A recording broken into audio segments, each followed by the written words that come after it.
साल 1985 कोलकाता की एक पुरानी तंग लेकिन जीवंत गली में एक 2 मंजिला मकान था, विष्णुपद निवास। इसी घर की ऊपरी मंजिल पर रहती थी अनुपमा दीदी, जिन्हें पूरा मोहल्ला बड़ी दीदी कहता था। एक शांत सीधी सादी महिला, सूती साड़ी, माथे पर लाल बिंदी और आंखों में गहराई, चुप रहने की आदत। बड़ी दीदी घर की सबसे बड़ी थी। माँ पापा का देहांत बचपन में ही हो गया था। 2 छोटे भाई और एक बहन की पूरी जिम्मेदारी उन्होंने बिना किसी शिकायत के उठाई थी। स्कूल की पढ़ाई बीच में छोड़कर सिलाई और ट्यूशन से घर का खर्च चलाया। लोग अक्सर पूछते, अनुपमा तुमने खुद के लिए कुछ क्यों नहीं सोचा? लेकिन वह मुस्कुराकर कहती, जो मेरे हैं वही मेरा संसार है। छोटा भाई संदीप अब सरकारी नौकरी में लग गया था और शहर से दूर पोस्टिंग पर था। बिचला भाई इंजीनियरिंग कर रहा था और छोटी बहन मीरा कॉलेज जाती थी। सबका जीवन धीरे धीरे पटरी पर आ चुका था, लेकिन अनुपमा दीदी का जीवन अब भी वही ठहरा हुआ था। एक दिन अचानक उनका बड़ा भाई घर लौट आया। साथ में एक लड़की थी, उसकी पत्नी श्रुति। बिना बताए शादी करना परिवार के लिए किसी तूफान से कम नहीं था, लेकिन बड़ी दीदी ने कोई सवाल नहीं पूछा। उन्होंने श्रुति को ऐसे अपनाया जैसे वो वर्षों से उनकी अपनी बहन रही हो। श्रुति ने धीरे धीरे घर में अपनी जगह बना ली, लेकिन उसकी नए जमाने की सोच थी। उसे बड़ी दीदी की शांत चुप्पी और खुद के लिए सब कुछ छोड़ देने वाली प्रवृत्ति समझ नहीं आती थी। एक रात श्रुति ने अनुपमा दीदी से पूछा, दीदी आपने कभी शादी क्यों नहीं की?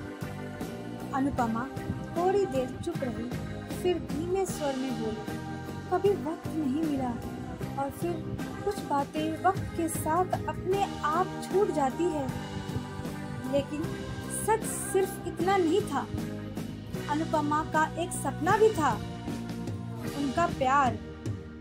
अभिराज उनके मोहल्ले का ही एक लड़का जो अब लंदन में प्रोफेसर था।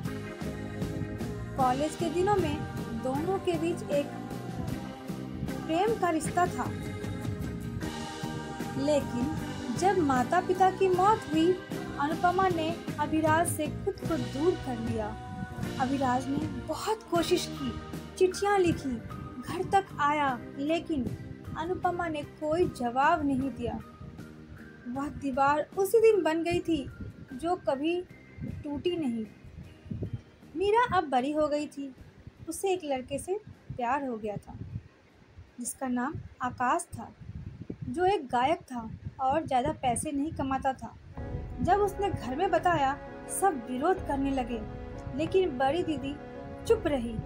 मीरा रोती हुई बड़ी दीदी के पास आई और बोली, दीदी आप हमेशा चुप क्यों रहती हैं? आपने सबका साथ दिया है, अब मेरा क्यों नहीं? अनुपमा ने पहली बार मीरा को कसकर गले लगाया और कहा, अगर मैं तुम्हारे लिए कुछ नहीं कर पाई तो मेरी जिंदगी का क्या मतलब रहा?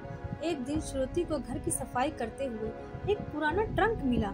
उसमें एक अधूरी चिट्ठी थी, अभिराज की लिखी हुई। अनुपमा, तुमने मुझसे नाता तोड़ लिया, लेकिन मैं जानता हूँ तुम्हारे दिल में जगह अब भी मेरे लिए है। मैं अंतिम बार मिलने आ रहा हूँ। अगर तुम नहीं मिली तो मैं समझ जाऊंगा तुमने अपने जीवन को सिर्फ और सिर्फ दूसरों के लिए जीने का निर्णय कर लिया है। श्रुति हैरान रह गई। क्या दीदी ने कभी खुद के लिए कुछ भी नहीं चाहा?